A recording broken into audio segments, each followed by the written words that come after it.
Hey folks, I'm Paul Leston Jr., aka Boy Green. I'm the New York Jets digital reporter for Heavy.com.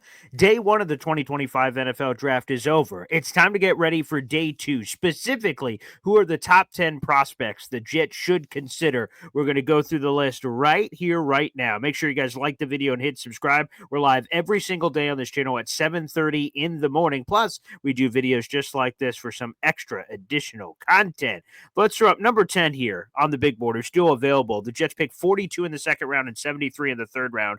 Michigan corner Will Johnson is somehow still available here at the top of day two.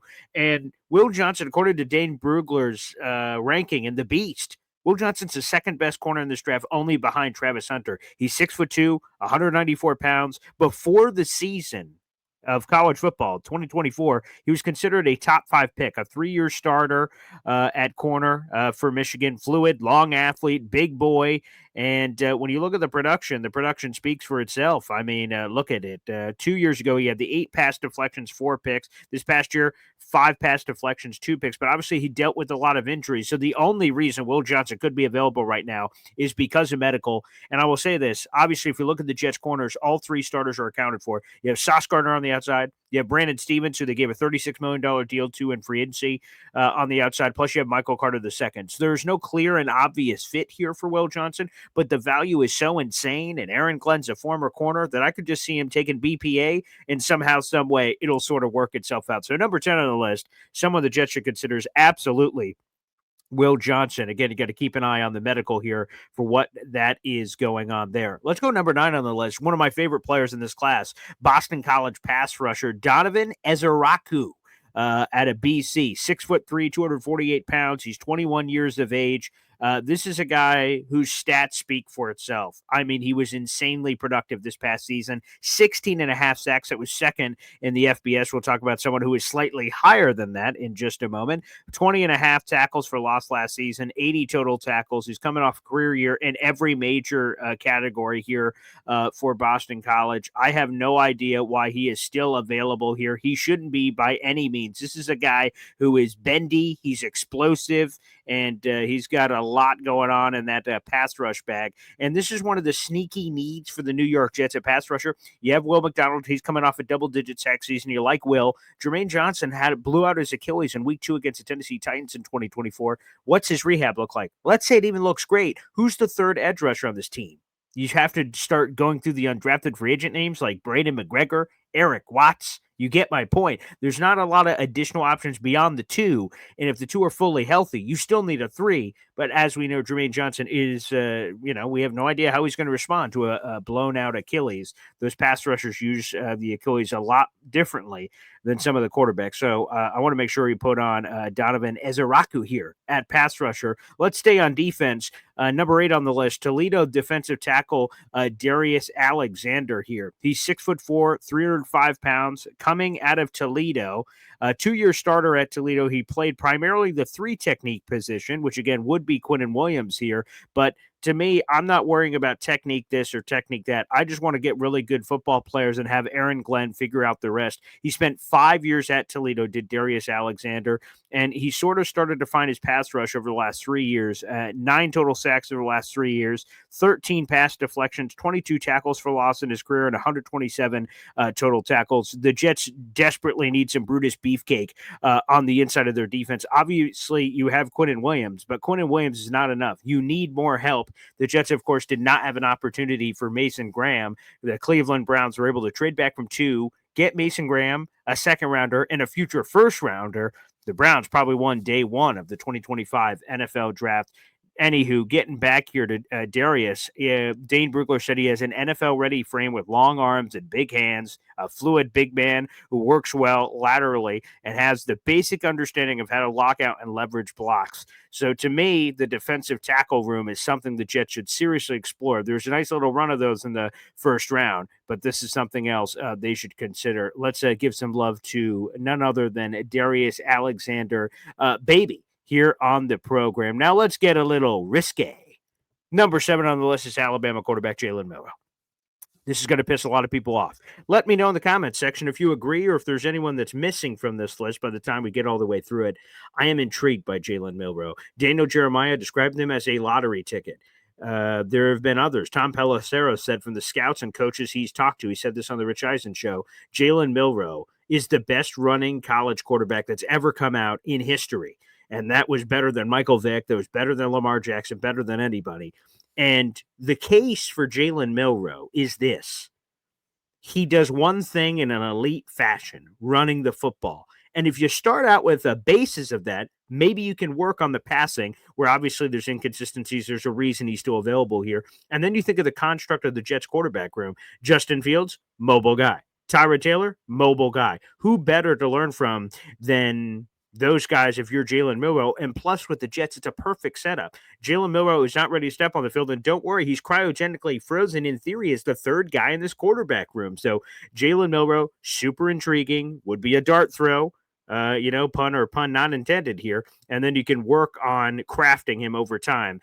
And again, with a brand new regime coming over, Aaron Glenn, first time head coach, Darren Mucci, first time general manager, you have the luxury of taking a shot on your own guy, right? Everyone loves Jordan Travis, but Jaylen Miler, much, much higher upside. That'd be tantalizing at 42. Now, the risk is at 42, you could probably find another starter at a different position. Jets got right tackle the first round with Armand Membu. What about defensive tackle? What about tight end? What about wide receiver? What about safety? There's a lot of other positions the Jets could look at here. So this may be a bit of a luxury pick if they went Jaylen Miler, but hey, there are two types of teams in the league, those who have quarterbacks and those who don't. Jet fans are hoping Justin Fields is that quarterback, but you can't put all your eggs in that basket. Let's go number 6 on the list. LSU tight end Mason Taylor. Now, some people are going to think this is incredibly low for Mason. He's 6'5", 246 pounds. He's 20 years of age. He's just a young buck. He's going to be turning 21 soon. He is the son of Jason Taylor, Jet Hall of Famer, baby, and the nephew of Zach Thomas, another Hall of Famer. So a lot of bloodlines there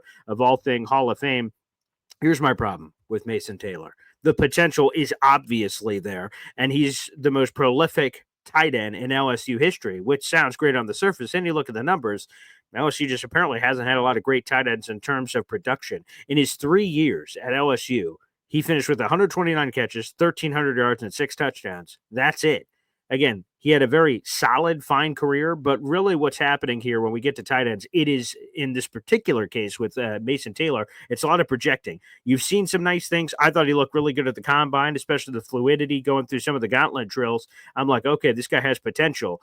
Obviously, the Jets would have to bet on that and hope that in their offense, they could take it to another level. So, Mason Taylor is intriguing, but he's not a lock, which sort of goes back to the point of you skip out on a Tyler Warren, you skip out on a Colston Loveland in the first round. Now you're going to take lesser guys in the second, third, fourth, fifth that hopefully can make that next jump. We'll see if that is the case for Mason Taylor. So I'm a little low on him overall, but obviously the talent is there. Let's go to our top 5 here. Marshall edge rusher Mike Green. Come on, baby. We're all Chad Pennington fans here in Jetland. We love the Marshall Thundering Herd. How the hell is Mike Green still available? This guy's 6'3", 251 pounds, 21 years of age, and he was insanely productive at Marshall this past season with 17 bleeping sacks, 22 and a half tackles for loss.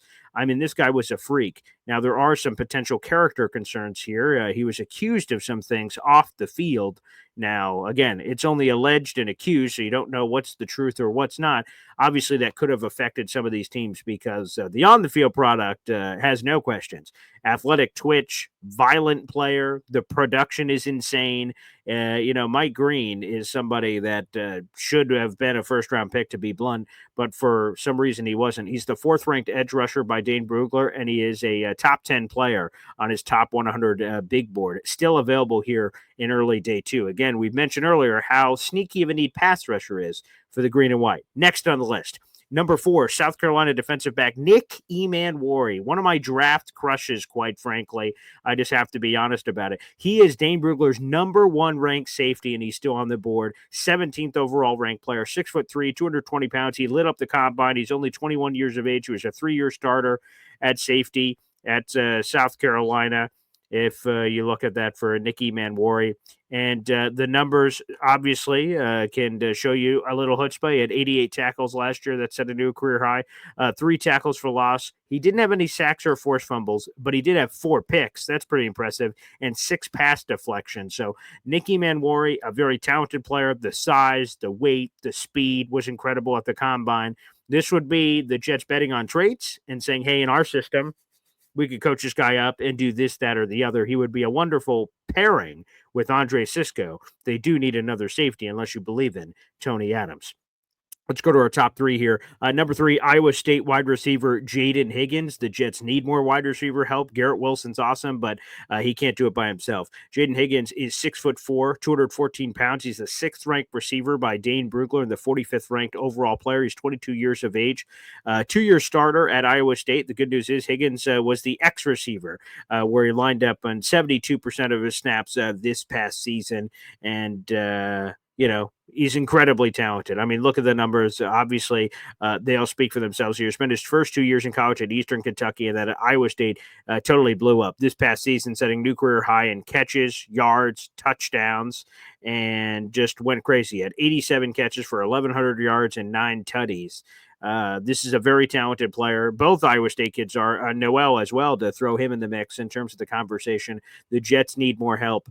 I think Jayden Higgins would be a wonderful addition when you look at that size and how that would pair very nicely with Garrett Wilson. Let's finish off with our top two.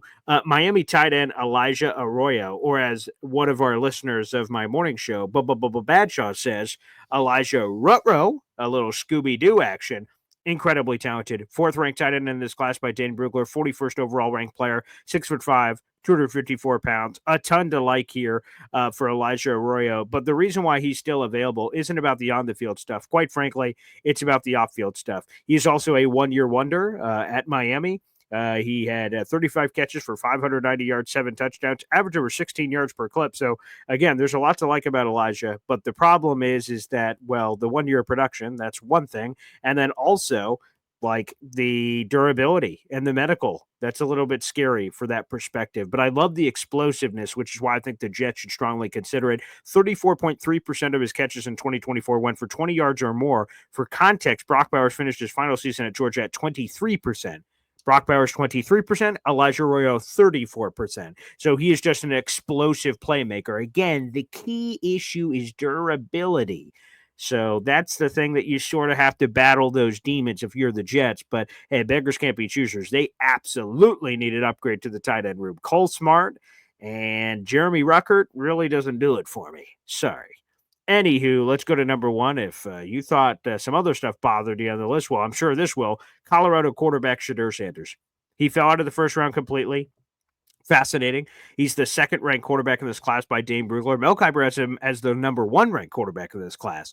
34th ranked overall, 6'2", 212 pounds. Obviously a polarizing guy. He is the son of Hall of Famer Deion Sanders. Shedeur Sanders was at Jackson State with Deion, and then obviously came over to Colorado with Deion and was top 8, top 7, whatever he was in the Heisman. This is a guy, to me, that has elite toughness. He got his ass kicked at Colorado and Jackson State, for that matter, with the offensive line play being so poor. And he didn't ever complain. He got back up, buckled his chin strap, and was ready to go. So I love the toughness of Shedeur Sanders. I'm a big Shedeur Sanders fan. Another thing I like about Shedeur Sanders is that he doesn't turn the ball over a lot. That's another massive key for me when you're evaluating the Shedeur Sanders picture. When you look at his statistics, whether it's at Jackson State or it's at Colorado, this is a guy that only had 3 picks in 2023, 27 touchdowns, 3 picks, 134 touchdowns to 27 interceptions in his career. Also highly accurate, 74% completion percentage was that for Shedeur Sanders. Again, the 10 picks last year, not great, but when you have 37 touchdowns with it, not too shabby. So 74% completion percentage, an accurate guy that can get the ball from point A to point B. People question that he doesn't have the elite traits in other categories, but, you put all that together, plus, obviously, his father being Deion Sanders, he will not be phased if he came to New York with the spotlight. And I just get the Geno Smith vibe, a guy that coulda, shoulda, woulda, went in the first, ends up slipping. In the Jets' case back in that day was pick 39 overall. The Jets have pick 42 overall. We'll see if Shedeur even makes it. Cleveland can take a quarterback there at the top. New Orleans could take a quarterback. Vegas could take a quarterback. The Giants made their trade, jumping back into the first round to secure Jackson Dart. But, let's see what happens. To me, the 2 quarterbacks of real interest to me at 42 are Shedeur Sanders and Jaylen Miler, who obviously both made my top 10. you can make a case to me that the Jets take one of these guys and they develop the heck out of him. You can also make a case to me that the Jets should take neither quarterback and just continue to build around Justin Fields, because 42 could be a starter. That could be a defensive tackle. That could be at wide receiver. That could be at safety. That could be a pass rusher. I mean, there's a lot of different conversations and machinations that we can have about that. I'm a big Shedeur Sanders fan. If the Jets take him, I'd love it. If they don't, I totally understand with the other needs that are on this team. Make sure you guys like the video, hit subscribe. Is there anyone I missed on the list? Is there anyone you totally disagreed with? Let us know in the comment section down below. Again, Boy Green Daily is a live daily program every single morning at 7:30. Make sure you guys like the video, hit subscribe. That's a free way to contribute to today's program. Thanks for tuning in, and we will see you again soon here on Boy Green Daily.